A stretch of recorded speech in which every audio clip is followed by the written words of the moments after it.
But it's not just music, right? It's also, like you said, what was Ella Fitzgerald wearing?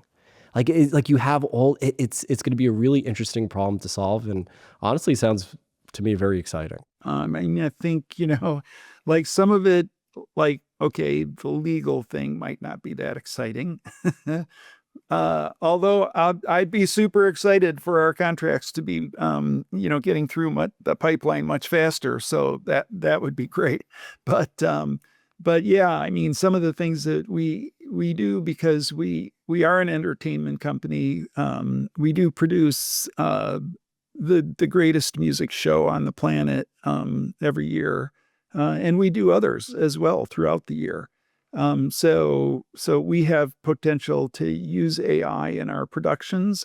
We have potential, and I wouldn't, and to qualify that, I would say like on the back end, like helping us with things like, scheduling. And I mean, you can imagine with a show like the Grammys, imagine what it takes to schedule all of those artists, those A-listers that come and perform, not to mention all of the ones who come just to be at the Grammys. I mean, it's a scheduling nightmare. So, that's something that I think we could apply AI to really help some of our people manage those extremely complex processes.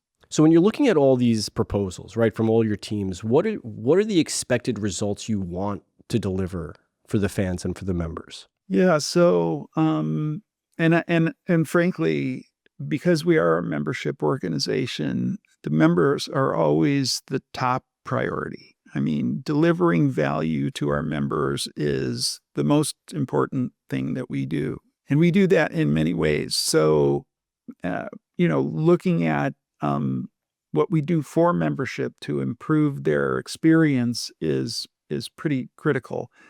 And we have recently begun to focus on what we call the digital experience across three platforms: our website, our app, and our portal, which is in Salesforce. So, about 4 years ago, we moved the membership into Salesforce.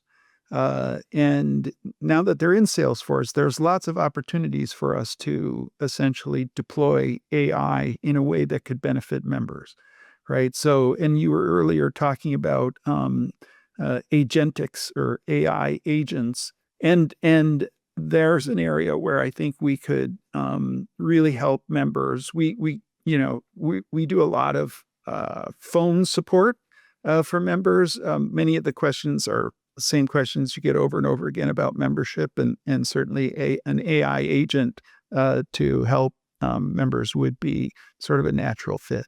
Yeah, Salesforce has a great product in Agent Force, right? Within Salesforce itself, you have a lot of agentic opportunities to really make that application shine. Yeah. And, IBM is actually our development partner for what we do within Salesforce.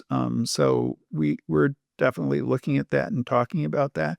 We did a little agent about 2 years ago just to kind of test the water a bit. And now that things have progressed to where they are, I think we'll really look at that as something we're going to do over the course of this year. On your side, were there any hesitations or pain points that surfaced while you were beginning this integration? Well, whenever you're moving to a new system, there are lots of pain points, right? Because people are used to the old system. We moved from an in-house database that was developed by folks who were no longer at the Recording Academy. Kind of the standard sort of thing that you find I joined the Recording Academy when that system was still in place, and the last person who knew anything about it had just resigned. So it was like a CIO nightmare, right? It wasn't a very difficult choice to look at that and say, well, I mean, we have 24,000 members total, I think, and it's somewhere in that neighborhood. And so, let's move to a world-class CRM, put everybody into Salesforce, and then once we get them into Salesforce, it'll be the platform at which we can really, progress and provide lots of new value to them in terms of what we can provide for them. So yeah, but getting there, that's a whole nother story because you've got your internal employees who they have their own things now they have to learn and do differently.